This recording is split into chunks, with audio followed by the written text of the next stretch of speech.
최민희 전 의원, 진수희 전 의원 나오셨습니다. 어서 오세요. 네, 안녕하세요. 네, 오늘 두 가지 얘기할 텐데 하나는 이게 현안인지 아닌지 좀 애매하긴 합니다만 이명박, 박근혜 두 전직 대통령 불구속 상태에서 재판받게 하자라는 결의안을 김무성 전 대표가 친박계 핵심들과 만나서 이야기를 좀 나눈 바 있다. 지금 문안을 만들고 있다. 이런 얘기들이 들려요. 그래서 이건 정치권 여야의 입장에 엇갈리는 어떤 국회 내에서 결의안 표결에 붙일 문제는 아니기 때문에 현안인지 아닌지는 모르겠습니다만 그 얘기 좀 이야기 나눠보고요. 그다음에 김정은 위원장의 서울 답방, 만약 답방이 이루어진다면 국회 연설, 요거는 현안일 수 있으니까 두 가지 오늘 이야기 한번 해봅시다.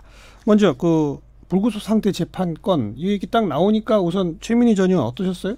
저는 그냥 정치 참 비정하다 이런 생각? 어떻게 지금 굉장히 개인적으로는 어렵고 또 역사적인 심판을 받고 감옥에 있는 전직 대통령 문제를 이렇게 꺼내지? 좀 이런 느낌이었습니다. 구체적으로 전략 전술을 생각하기 전에 이상하게 좀 그런 느낌? 첫 느낌은. 네. 그리고 이게 구체적으로 따져보면 결의안을 낸다는 행위가 가져올 결과가 뭐가 있을까? 결의안은 낼 수 있을까? 못 낼 것 같은데 왜 저런 말을 할까 생각해보면 결국은 김무성 의원이 친박계와 화해하자 이거거든요. 예. 그 친박계와 화해하자. 그러면 그 결과가 어떻게 될지도 뻔한데 당장의 홍문종 의원의 반응이 친박 쪽에선 일반적인 반응 같거든요. 먼저 사과해야지. 탄핵에 찬성한 거 사과부터 해라. 그렇게 나와서 복잡해질 텐데 일이 어떤 전략일까 궁금했습니다. 진수희 전 의원.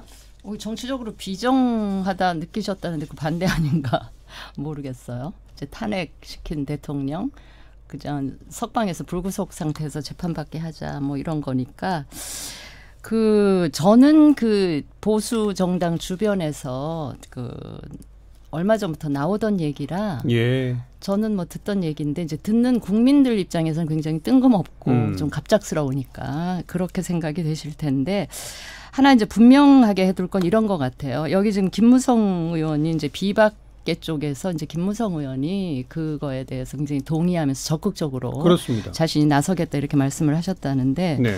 그 지점에서 이렇게 분명하게 해둘 게 뭐냐면 김무성 전 대표는 아시다시피 탄핵 찬성한 그랬죠. 대표적인 분이잖아요. 예. 그렇기 때문에 그때 2년 전에 있었던 탄핵 행위에 대한 그 결정에 대한 무슨 그걸 잘못됐다고 인식하거나 후회하거나 그런 거는 전혀 아니고 그것과 별개로 이제 지금 한 2년 가까이 1년 반 지났고요. 구속된 상태가. 그러니 이제 지금부터라도 좀 불구속 상태에서 재판을 받게 하는 게 어떻겠느냐. 이제 연세도 많이 되시고 하시니까 이제 그런 얘기인 것 같은데 제가 아까 최 의원님 말씀하셨지만 이게 현실적으로 실현되기는 굉장히 어려워 보여요. 왜냐하면 지금 박 대통령이 굉장히 여러 건으로 재판을 받고 있잖아요. 근데 지금 대법원 확정 판결 나온 게 한 건. 이미 있어요. 예, 그게 이제 공천 개입건인데 2년형을 받았단 말이에요. 네. 그 2년형이 이제 내년 4월. 이면 그 형은 이제 끝나는 건데 지금 계속 줄줄이 항소심에 가 있는 특활비 사건도 있고 그게 만약에 이 2년형 끝나기 전에 또 내려지면 계속 이제 계셔야 되는 건데 이제 그렇다면 이게 사면 절차를 밟아야 되는 또 이런 석방되기 위해서는 형이 확정되기도 전에 이제 이런 걸 할 수는 사면은 할 수도 없죠. 없을 뿐더러 또 다른 재판들이 계속 예정이 돼 있기 때문에 이건 현실적으로 굉장히 어려워 보이고요. 이 시점에서 이제 이런 얘기가 나온 거는 아마도 제가 보기에는 그냥 전략적인 것 같아요. 김무성 대표나 한국당 입장에서는 우선 짧게는 당장 눈앞에 닥친 원내대표 선거나 또 내년 전당대회 전당대회, 그다음에 조금 더 멀게는 내후년에 있을 총선 때 어떻게든 통합된 보수 정당이 이제 민주당하고 1대1 구도를 만들기 위한 어떤 계기로 삼겠다는 그런 게 있는데 이제 현실적으로는 어렵고요. 그냥 정치적인 제스처 내지는 레토릭에 그치게 되지 않을까 싶어요. 그러니까 아마도 보수 진영 내에서 탄핵을 찬성했던 사람과 반대했던 사람으로 갈려져 있잖아요. 네. 그렇지만 범보수 지역 내에서 공통 분모 정도는 우리가 탄핵에 찬성했다 손 치더라도 네. 전직 대통령 예우 차원에서 이렇게 감옥에 계속 두는 게 과연 옳으냐. 네. 이 정도까지는 범보수 진영이 좀 동의할 수 있지 않을까 이런 거죠. 그런 판단에서 아마 이거를 추진하려고 했던 것 같아요. 그러니까 법률적 가능성 여부를 떠나서 진수희 전 의원도 정치적으로는 동의할 수 있는 겁니까? 전직 대통령 뭐 굳이 그렇게 감옥에 오래 가둬야 돼? 이런 생각을 하시나요?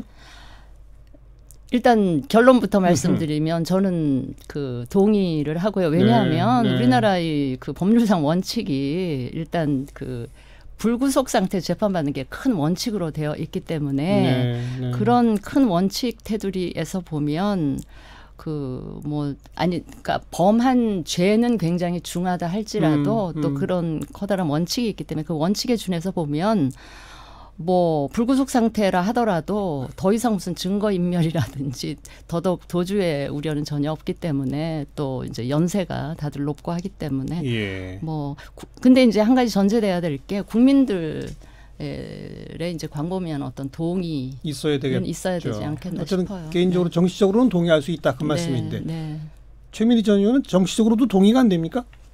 불구속 상태 재판 전직 대통령이고 하니까 전직 대통령이기 때문에 또 다른 특혜를 줘서는 안 되죠. 저는 늘 불구속 재판을 얘기할 때마다 하고 싶었던 말이 왜 정치인이나 기업인이나 사회적 기득권자들에 대해서 유독 불구속 재판을 주장하는 목소리가 있을까? 오히려 일반 국민들이 먼저 그런 혜택은 받아야 될 것 같습니다. 그리고 이게 이제 정치적인 전략을 짤 때도 사실은 눈자리를 보고 다리를 뻗어야 되거든요. 저는 여전히 국정농단은 사법농단으로 계속되고 있다고 생각합니다. 그리고 사법농단의 적폐청산이 지금 이루어지고 있는 과정이고 심지어 오늘 나온 거는 박병대 대법관에게 국무총리 자리를 제안하면서까지 박근혜 청와대가 그 일제징용 재판에 관여했다는 그런 보도들이 나오고 있는 상황에서 맞아요. 이렇게 사실 부분사면하자는 얘기인지 전 참 법률적으로 납득이 안 갔거든요. 부분사면이라는 것도 불가능하고 왜 그러실까 이렇게 생각이 드는데 지금 자유한국당이 뭐 하시는지 정말 모르겠습니다. 왜냐하면 최소한 탄핵이 가결될 때까지 그리고 그 이후 한동안은 인적쇄신이라는 단어라도 떠돌았고 그리고 친박 8적 그래서 8명은 최소한 정계 은퇴를 하라는 얘기도 있었고 근데 인적쇄신이라는 단어는 어디 가고 전직 그 감옥에 있는 대통령까지 끌어들여서 이렇게 보수 통합만을 외치시는지 이제 본말이 전도된 것 같습니다. 저는 지금 최민희 의원님 그 지적 굉장히 아프지만 새겨들어야 될 그런 지적이라고 보고요. 혹여 이런 그 한국당에서 이런 이야기들이 나오는 게 최근에 지지율이 좀 오르니까 그걸 등에 업고 이 정도는 좀 해도 되지 않을까라는 판단을 만약에 했다면 그거는 저는 국민 여론을 오히려 돌아서게 만드는 요인이 될 수 있다. 그러니까 아무런 혁신 없이 그냥 반사이익적으로 지지율이 올라가는 것 이거는 한국당을 위해서는 굉장히 안 좋은 오히려 뭐 혁신 없이 그냥 통합해서 선거 치르면 혹시 되지 않겠나 뭐 이런 아니한 판단을 하게 할 수도 있기 때문에 저는 지금 상황이 사실은 한국당으로서는 굉장히 엄중한 상황이다. 알겠습니다. 요 주제에 대해서는 두 분의 의사 생각이 거의 비슷하신 것 같아요. 내가 볼 때. 다만 정치적 동의 문제에서 두 전직 대통령 불구속 재판하는 게 더 모양이 좋지 않느냐라고 보시는 진수희 전 의원과 그건 아니다라는 최민희 전 의원의 차이가 있을 뿐 지금 김무성 전 대표가 추진하는 거는 좀 될 것 같지도 않고 전략상으로도 좀 미스인 것 같고 문제 많다. 이런 지적. 근데 제가 한 말씀만 보태면요. 하세요. 탄핵이 이루어진 것도 사실은 우리가 제도적인 장치를 만들어 놓고 있기 때문에 국회에서 표결 처리했고 헌재에서 판결을 그럼요. 했지 사실은 그 국민들의 광범위한 뜻을 국회의원들이 국민을 대변하는 국회의원들이 국회에서 국민의 뜻을 받들어서 표결 처리를 그렇게 맞아요. 한 것이잖아요. 예, 그러니까 예. 이 후속 이런 문제들도 사실은 국민들 뜻을 여론을 충분히 반영해서 판단하고 결정을 하는 해야 게 된다. 맞다 그렇게 생각을 합니다. 근데 지금 여론상으로도 불구속 재판에 동의하는 사람이 다수가 되기는 어렵다. 아직 상황은 근데 해봐 이제 뭐 여론이야 또 그렇습니다. 변하는 거니까요. 김정은 위원장 답방에 대해서는 어떻게 생각하세요? 최민희 전 의원. 저는 뭐 약속한 거니까 연내 답방 했으면 좋겠습니다. 다만 이제 답방을 했을 때 비핵화가 진전될 모멘텀 무엇인가를 만들 수 있느냐 이게 과제로 남을 것 같아요. 예. 그리고 실질적인 비핵화의 진전을 바라는 여론도 있고 그러나 그럼에도 불구하고 태영호 님까지도 그러니까 김정은 답방을 비핵화와 직접 연결시키지 말아야 한다라고 말할 정도니까 어쨌든 교착 상태에 빠진 북미 회담에 모멘텀을 주는 그런 것으로서도 좋고 또 김정은 위원장 입장에서 이제 답방을 통해서 뭔가 얻어가고 싶잖아요. 예. 근데 그럼에도 불구하고 확실한 뭔가가 아니어도 얻어갈 건 많다. 우선 첫째는 북한이 정상국가로 보이게 될 것이다. 그렇죠. 답방을 하면. 그렇죠. 그리고 두 번째는 지난 9월 평양선언의 약속을 지키는 거기 때문에 약속을 지키는 이미지가 김정은 위원장한테 더해질 것이다. 그리고 세 번째는 사실 그동안에 우리나라 대통령들은 북한에 가셨지만 북한의 지도자가 남한에 오는 건 사실 6.25 책임론 때문에 불가능했습니다. 예. 근데 김정은 위원장이 온다면 그 용기 있는 지도자로 가긴 될 것이고 그리고 이게 한반도 평화를 급진전시키는 사실상의 종전선언이죠. 네. 그래서 저는 연내 오길 기대하고 또 연내가 혹시 너무 촉박하다면 뭐 내년 초에 와도 별 상관없겠다. 개인적으로는 그렇게 생각합니다. 오긴 올 것 같아요? 올 것 같습니다. 진수희 전은 어떻게 보세요? 저도 뭐 김정은 위원장 답방 필요하기도 하고 또 개인적으로는 왔으면 좋겠어요. 그런데 아직 그 올해 안에 이루어질지는 조금은 미정인 것 같고요. 그런데 일정도 2박 3일 생각하는데 한 1박 2일 정도밖에 안 되지 않을까. 저 개인적으로는 그렇게. 왜요? 왜? 왜냐하면 김정은 위원장으로서는 굉장히 큰 나들이잖아요. 예. 뭐 러시아나 중국에 가는 게 아니고 이 서울에 오는 거기 때문에 그다음에 체제도 완전히 다른. 그러니까 내려가면 거기처럼 모든 인민들이 다 환영 일색 이러지도 않을 거고 뻔히 이제 우리 남한의 사정을 잘 알 테니까 그거에 대한 경계심도 있을 것이고 그런 상황에서 그 2박 3일 일정은 굉장히 길게 느껴질 수도 있기 때문에 부담감이 있을 것이다. 부담감이 있을 것이고 또 그쪽에서 아마 찬반이 있을 겁니다. 김정은 위원장 주변에서 다녀오자는 측도 있을 거고 가면 안 된다고 하는 사람들도 있을 텐데 이제 그러다 보니까 답방은 약속이니까 하되 좀 최소한으로 했으면 좋겠다 이런 게 있고 저도 태영호 공사 말대로 와서 되도록 그 많이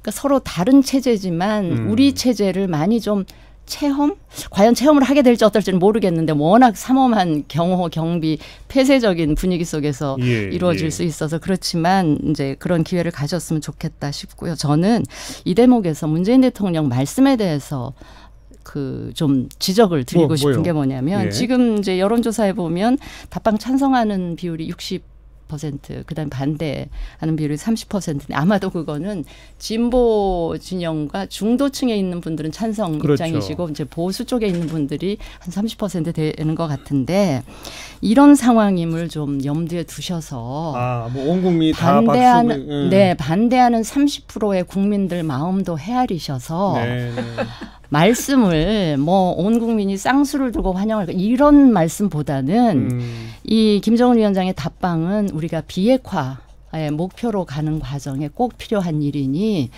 좀 마뜩지 않다 하더라도 좀 반갑게 환영해 주셨으면 좋겠다. 이렇게 하셨더라면 훨씬 더 좋지 않겠는가 네. 하는 생각을 하면서 네. 좀 개인적으로 유감스러웠습니다. 뭐 그런 걸 유감을 표명하시니까. 아니에요. 대통령 한 말씀 할 말씀은 굉장히 중요하기 김수희 때문에 의원님 한 말씀 그게 중요하거든요. 그게 포용국가 알겠어요. 대통령이 말씀하시는 포용국가의 단명이기도 하잖아요. 그 만약 저 서울 방문했을 때 국회 연설은 적절하냐 그렇지 않느냐에 대한 또 논란이 있잖아요. 이건 진수희 전 의원님 먼저 얘기해 보세요. 저는 너무 무리하지 무리다. 않으면 좋겠다 하는 생각을 어. 하고요. 개인적으로 원하면 하는데 저는 김정은 위원장 쪽에서 우리가 이렇게 뭐랄까 권유를 해도 안 한다 그러지 않을까 싶어요. 모르겠습니다만 두고 봐야 되겠죠. 보수 정당들 때문에 보수 정당 야당에 대해서 좀 부담이 되지 않겠어요? 약간 거부감도 있고 그분들 앞에서 뭔가 연설을 한다는 게 최민희 전 아직은 의원. 김정은 위원장 입장에서 이렇게 자연스럽게 익숙하지가 않잖아요. 여기 오는 것 자체가 익숙하지 않죠. 아니, 그리고 처음이죠. 이거는요. 예. 김정은 위원장이 답방하는 것 자체만으로 대사건입니다. 물론이죠. 그렇기 때문에 예. 저는 뭐 이제 기획을 할 때 가능하면 의미 있는 기획 그리고 문재인 대통령께서 평양 가셔서 받은 환대만큼 사실 보답하고 싶은 마음 이런 게 있더라도 그냥 답방하는 것 자체가 일대 사건이고 이벤트이기 때문에 뭐 그렇기 때문에 너무 무리하게 막 국회에서 이것도 합시다 저것도 합시다 안 했으면 좋겠다는 국회에서 알아서 할 일이죠. 뭐 무슨 뜻이에요, 그게? 그러니까 국회에서 합의가 되면 하는 거고 합의 못 되면 못 하는 거니까요. 예. 아니 국회에서 합의가 안 될 상황 같으면 이걸 일정에 아예 안 넣지 그걸 갖고 또 오는데 뭐 이걸 합시다 맙시다 이렇게 옥신각신하는 모습을 보이는 건 저는 아니라고 봐요. 네. 뭐 그건 알아서 국회에서 알아서. 오늘 두 분이 왜 이렇게 오순도순하세요? 뭐 저요? 별로 견해 차이가 없는. 제가 참는 거죠. 왜냐면 제가 참을 만한 뭐 말을 했나요? 오늘? 아니 저는 이렇게 콕 찍어서 대통령의 말씀 하나하나를 이렇게 패널들이 지적하고 유감을 표하는 게 과연 옳을까 이렇게 생각하고 있는 겁니다. 그냥. 아니 왜냐하면 그게 남남 아니, 갈등을 예. 더 유발할 수도 있다라는 저는 그러니까. 굉장히 안쓰러운 마음의 말씀을 드린 거예요. 대통령한테 도움이 되리라는 말씀이지 아니, 그걸 다 뭐 알고 비판하기 위한 계실 비판을 뿐만 하는 게 아니라 아니고. 어머 다 이렇게 아시는데 왜 그런 말씀을 어떤 하세요? 말을 할 때 그 말의 본뜻보다는 그거를 왜곡해서 막 이렇게 하는 게 저는 별로거든요. 아니 그건 그 말 그대로 받아들였을 때 그러니까 나만의 잠깐만요. 보수 진영은 조금 그럴 수도 있겠다 최민희 전 싶은 의원은 문 대통령이 그런 그 모두가 다 쌍수를 들고 환영이라고 하는 표현 등을 쓴 것이 바램을 말씀하신 그냥 거죠. 바램 정도의 왜냐하면 표현일 거다. 김정은 답방을 반대하는 30%의 국민들이 계신데 여론조사상으로 그분들에게도 평화는 절실한 거잖아요. 예, 그렇기 때문에 그렇게 되었으면 좋겠다라는 말씀을 한 거고 그리고 그런 것을 전할 때 언론이 예. 워딩을 얼마나 정확히 전하는지 모르겠지만 아니 대통령 육성으로 들은 거예요 저는. 아니, 그날 굳이? 비행기 안에서. 알겠어요. 굳이 뭐 그걸 트집 잡을 건 아니다. 여기는 분명한 차이가 있어요. 예. 그리고 아마 우리 청취자분들도 비슷하게 느끼실 겁니다. 왜냐하면 뭐 여론조사 몇 번 인용하셨듯이 좀 껄끄러워하시는 분들도 계시니까 김정은 그렇죠. 답방 마음을 자체에 헤아려 대해서 달라, 뭐 이런 거. 거기서 대통령의 말씀 그 단어 하나하나가 좀 귀에 거슬리는 분도 분명히 있거든요. 이제 그걸 대변하신 거고 뭐 굳이 그렇게까지 대통령의 그 바람 표현인데 뭐 터집 잡을 일이냐 두 의견도 있을 수 있는 것 같아요. 여기까지 합시다. 최민희 전 의원, 진수희 전 의원 수고 많으셨어요. 네, 고맙습니다. 감사합니다.